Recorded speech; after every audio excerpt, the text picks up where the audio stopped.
Good morning, students. I am Hiteshwar Dutt, back with another video. Today we will be discussing the very first chapter of class 11th sociology, that is sociology and the society. तो आज हम जो discussion करने वाले हैं वो आज का टॉपिक है सोशियोलॉजी एंड सोसाइटी, समाज शास्त्र और समाज। तो सबसे पहले हम डिस्कस करेंगे what is sociology. Sociology actually होती क्या है। सोशियोलॉजी जो वर्ड है वो एक this word is taken from a Greek word that is logos, and this word means society. So this word sociology is derived from logos, which means society. And sociology, if I break this word and get the meaning out of it, that would be socio means society and logy means study. So the study of a particular society is sociology. And to define sociology, we can also say that interaction between individual and society. अगर जो एक इंसान है और उसका बाकी लोगों के साथ जो इंटरेक्शन है उसे भी हम सोशियोलॉजी कह सकते हैं। सोशियोलॉजी एक कनेक्शन है, it is a connection between personal problems and public issues. खुद की इंसानों की खुद की प्रॉब्लम्स और पूरी सोसाइटी की जो प्रॉब्लम्स हैं। सोशियोलॉजी में और क्या आता है, it also includes multiple societies and identities. People also have multiple societies and identities. अब लोग जो हैं उनकी मल्टीपल सोसाइटीज होती हैं, मल्टीपल आइडेंटिटीज होती हैं। यहाँ पे मल्टीपल सोसाइटीज का क्या मतलब है, अब अलग अलग तरह की सोसाइटीज होती हैं। इससे पहले हम आइडेंटिटी की बात करेंगे। फॉर एग्जाम्पल, अगर हम डॉक्टर के पास जाते हैं, if we go to consult a doctor, we are a patient. If हम अगर किसी सब्जी वाले के पास सब्जी खरीदने गए हैं, then we are a customer, हम उसके कस्टमर। तो ऐसे ही अलग अलग रोल प्ले हम सोसाइटी में करते हैं, कभी कस्टमर, कभी ओनर, कभी सेलर, कभी सेंडर, कभी रिसीवर, कभी पेशेंट, कभी doctor. So there are different identities which are played at different situations by different individuals. अलग अलग समय पे अलग अलग लोग अलग अलग तरीके का बिहेव करते हैं, that is identity. And now multiple societies मतलब एक जॉब करने वाला ग्रुप हो गया, एक जो जॉबलेस हैं उनका ग्रुप हो गया, डॉक्टर्स का ग्रुप अलग हो गया, पुलिस वालों का ग्रुप अलग हो गया। So these are multiple societies according to the jobs. Next would be systematical and analytical approach. अब इससे नेक्स्ट कॉन्सेप्ट क्या है, सिस्टमैटिकल। सिस्टम मतलब तरीका, तो एक तरीके से, और एनालिटिकल मतलब जो उसके बार बार एनालाइज करे, जो उसे उस अप्रोच को भी हम सोशियोलॉजी कहते हैं। एक सोसाइटी को तरीके से और एक तरीके से आंकना एक सोशियोलॉजी होती है, उस सोसाइटी के बारे में पढ़ना सोशियोलॉजी होती है। Next concept in this chapter would be sociological imagination. अब इसमें हम क्या करते हैं, study of personal problems and public issues. तो सोशियोलॉजिकल इमेजिनेशन में बेसिकली हम क्या करते हैं, हम स्टडी करते हैं पर्सनल प्रॉब्लम्स, एक इंडिविजुअल की पर्सनल प्रॉब्लम और एक सोसाइटी की क्या प्रॉब्लम्स हैं। So personal problems are faced by an individual. अब जो पर्सनल प्रॉब्लम है, फॉर एग्जाम्पल हमारे इंडिया में बहुत से लोगों को रहने के लिए घर नहीं है, और इसी का एक एग्जाम्पल जो चैप्टर में दिया हुआ है, दैट इज इंदिरा आवास योजना, जो इंदिरा गांधी ने चलाई थी बहुत पहले, जिसके अंतर्गत, जिसके अंडर बहुत से लोगों को घर दिया गया था। And next is public issues, that is these problems are faced by society as a whole. For example, poverty. So there is a society, there is a group of people in India which is facing a problem of poverty. बहुत सी जनता हमारे देश की ऐसी है जो गरीबी में जीती है, and that issue that is a public issue कि बहुत बड़ी जनसंख्या है जो पॉवर्टी, जो गरीबी में रहती है। So these are the public issue. So now basically हम यहाँ पे क्या कहना चाहते हैं, सोशियोलॉजिकल इमेजिनेशन में हम एक इंडिविजुअल की पर्सनल प्रॉब्लम्स और एक सोसाइटी की एज ए होल दोनों प्रॉब्लम्स को डिस्कस करते हैं। Next is who is the founder of sociology. हम जो ये सब्जेक्ट पढ़ रहे हैं, जो ये सोशियोलॉजी के बारे में पढ़ रहे हैं, ये एक्चुअली फाइंड किसने किया था, that is August Comte. So the founder of sociology is August Comte. Next concept in this chapter would be contemporary world and pluralities. Contemporary का मतलब होता है मॉडर्न, हिंदी में अगर हम इसे कहें समकालीन, जो हमारा आजकल का प्रेजेंट टाइम चल रहा है, that is the contemporary world. And pluralities मतलब इनइक्वालिटीज और डिफरेंसेस. तो हम इसमें बेसिकली क्या पढ़ने जा रहे हैं कि आज की प्रेजेंट सोसाइटी में जो हम इनइक्वालिटीज और डिफरेंसेस फेस करते हैं, जो अलग अलग ग्रुप्स हैं सोसाइटी के, वो क्या क्या इनइक्वालिटीज और क्या क्या डिफरेंसेस आपस में फेस करते हैं. सो इसमें हम किसके बारे में डिस्कस करेंगे? प्रेजेंट सोसाइटी के बारे में. So today's world is full of differences and inequalities. हम ये देख सकते हैं कि आजकल के ज़माने में बहुत ज़्यादा इनइक्वालिटी है, असमानताएं हैं. इनइक्वालिटी का यहाँ पे मतलब है असमानताएं, डिफरेंसेस मतलब भेद, कि बहुत अमीर लोग भी हैं, बहुत गरीब लोग भी हैं, मिडिल क्लास भी है जो ना ही अमीर है ना ही गरीब है. और एक टाइम पे ऐसा भी था सोसाइटी में जब भेदभाव किया जाता था लोगों में, कास्ट पे, उनके कलर पे, इन चीज़ों को लेके. Next is unequal distribution of society on the basis of resources. अब बहुत सी जनता ऐसी है जो जिसके पास पर्याप्त संसाधन है अपनी जीवनी को. So there is a section of society which is able to earn their living, जो अपना गुजारा कर सकती है. एक ऐसा सेक्शन भी है, बट ऐसा सेक्शन भी है सोसाइटी में, एक ऐसा ग्रुप भी है जो अपना 2 टाइम का खाना भी नहीं जुटा पाते हैं. सो देर इज अनइक्वल डिस्ट्रीब्यूशन. सो यहाँ रिसोर्स हुई मनी के बेसिस पे भी काफी डिफरेंस है हमारी सोसाइटी में. और इस कंसेप्ट में हम सिर्फ प्रेजेंट सोसाइटी को ही फोकस करते हैं. नेक्स्ट इज और इसमें क्या क्या आता है? स्ट्रैटिफाइड और डिफरेंसेस, की बहुत ज्यादा भेदभाव है और लोगों में असमानताएं हैं ना. यहाँ पे प्लूरैलिटीज, यहाँ पे इनइक्वालिटीज क्या क्या है, यहाँ पे भी डिफरेंसेस की हम बात करेंगे कि 2 ग्रुप्स जो हैं उनमें डिफरेंसेस काफी ज्यादा है, एक अमीर है एक गरीब है. डिस्पैरिटी, लोगों में यूनिटी नहीं है, क्योंकि अमीर लोग सिर्फ अमीरों के साथ रहते हैं और गरीब सिर्फ गरीबों के साथ.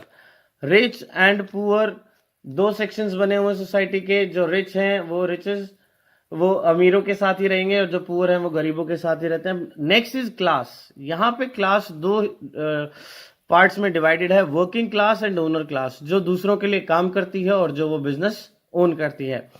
अब इनइक्वालिटी कास्ट से रिलेटेड भी होती है हमारे इंडिया में. कुछ कास्ट जो है उनको काफी अब ऊपर रखा गया है, कुछ कास्ट ऐसे हैं जिसके लोगों को काफी नीचे रखा गया है. नेक्स्ट इज रिसोर्सेज में काफी अनइक्वल डिस्ट्रीब्यूशन है. Next is inequality because of gender.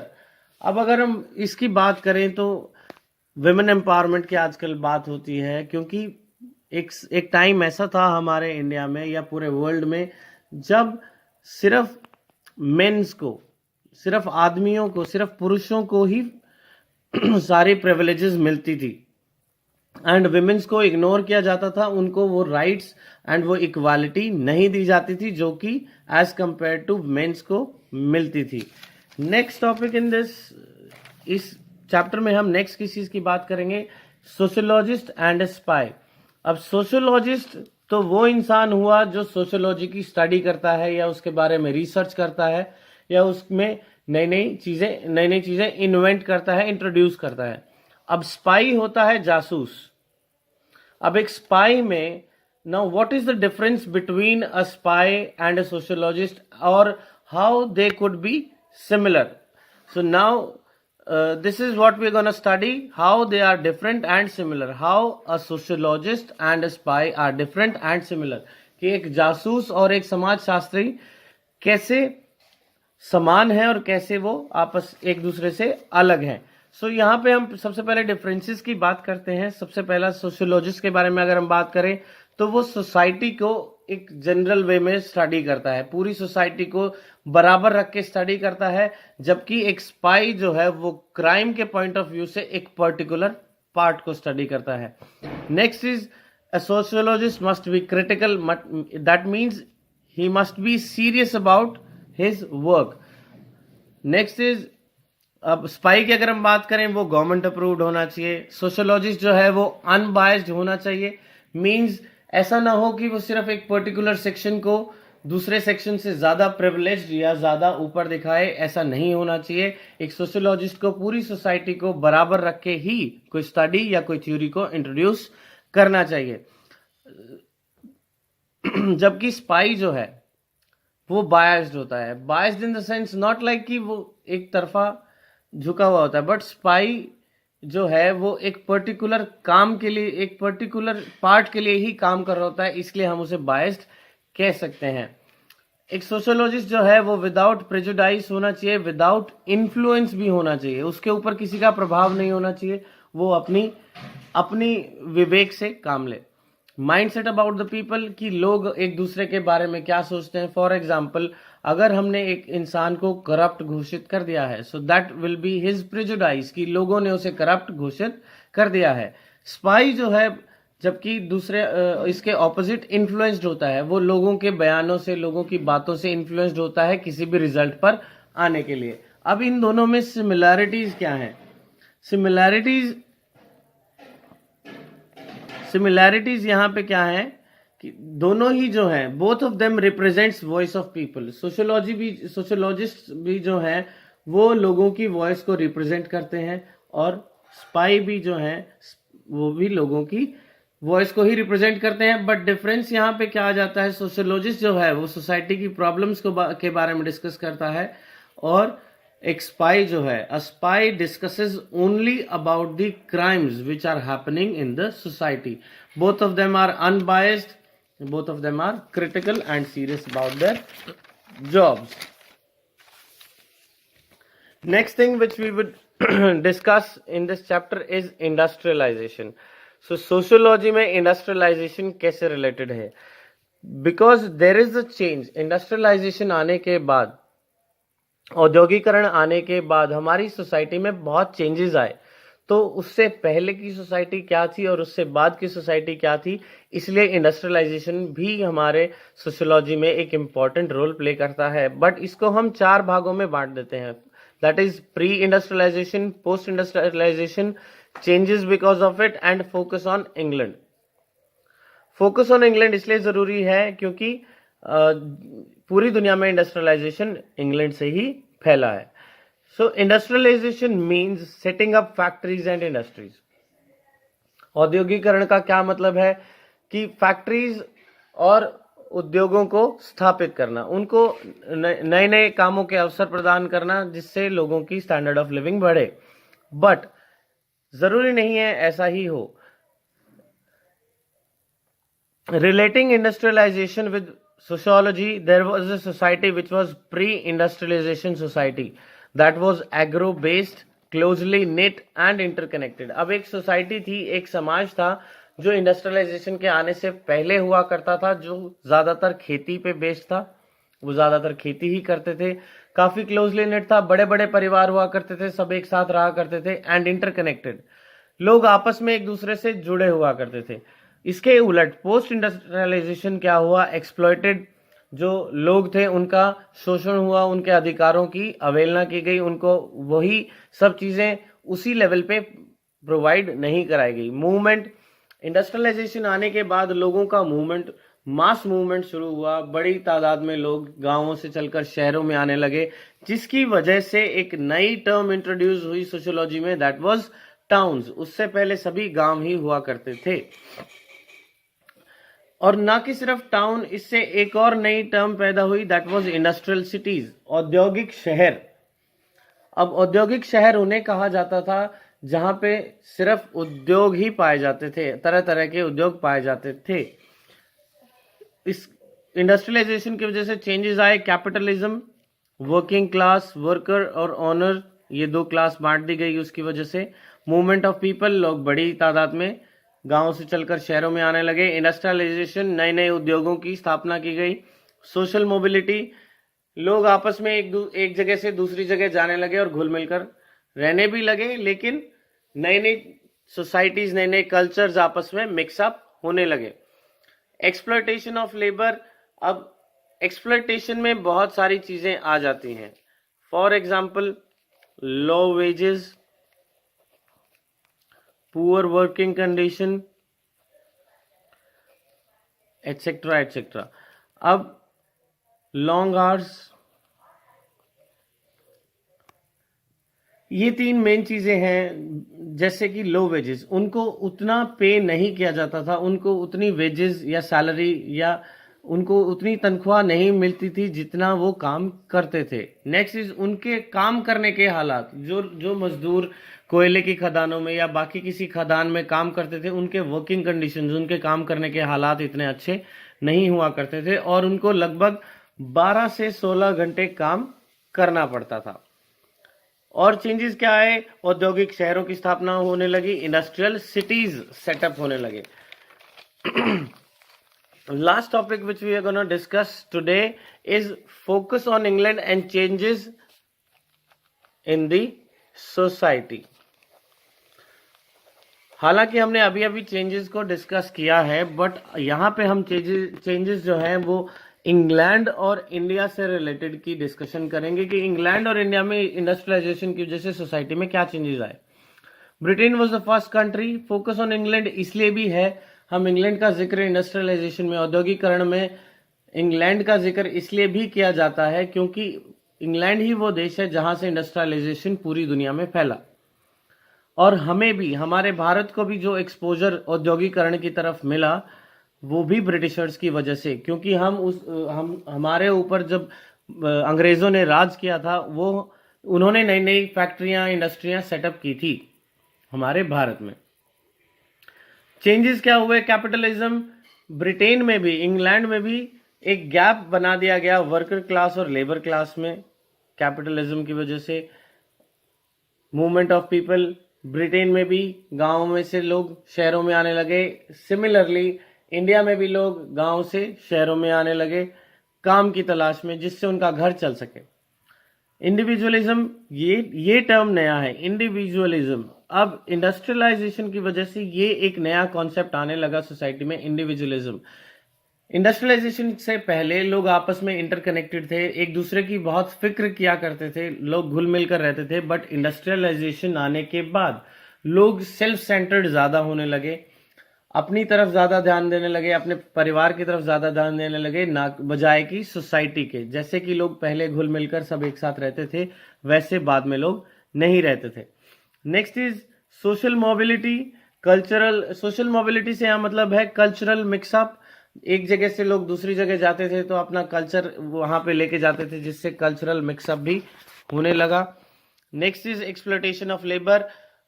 यहां पे मैं बात करना चाहूंगा इंडिया की। जब अंग्रेजों का राज हमारे ऊपर था, हमारे देश के ऊपर अंग्रेज जब राज कर रहे थे, तो हमारे इंडियन वर्कर्स को they used to pay very less amount of wages and they used to get more and more revenue of them.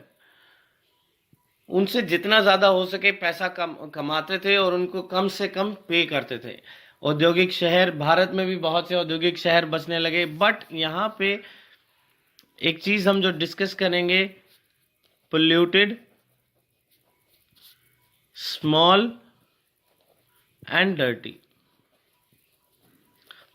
ये जो स्थापित हुए शहर, नए नए औद्योगिक शहरों की जो स्थापना की गई, वो बहुत ही प्रदूषित थे, बहुत छोटे थे और बहुत ही गंदे थे। वहां पे रहने की व्यवस्था इतनी अच्छी नहीं हुआ करती थी। Next concept is alienation. इस एलियनेशन की वजह से हम यहाँ पे बात करें कि सोसाइटी में अलगाव आने लगा, लोग अलग भी होने लगे। ये कॉन्सेप्ट जो है वो कार्ल मार्क्स ने दिया था। Karl Marx is very famous sociologist. काफी थ्योरीज इन्होंने, कार्ल मार्क्स ने सोशियोलॉजी में दी हैं। इन्होंने ही एलियनेशन की थ्योरी भी दी है, जिससे हमें पता चलता है कि ब्रिटेन में एक वर्कर को एक ही काम देके 12-12, 16-16 घंटे तक उनसे एक ही काम कराया जाता था। उन्हें कोई और दूसरा काम करने को नहीं दिया जाता था, जिससे वो सोसाइटी से कट जाते थे और अलग थलग रहते थे, जिसकी वजह से उनकी फ्रीडम भी छीन ली गई थी। So this was alienation. तो ये जो है, ये कुछ टॉपिक्स थे सोशियोलॉजी एंड सोसाइटी, जो पहला चैप्टर हमारा है क्लास 11 सोशियोलॉजी बुक का। आई होप आप लोगों को समझ में आए होंगे। Rest of the chapter we will discuss in the next video. Thank you, bye bye.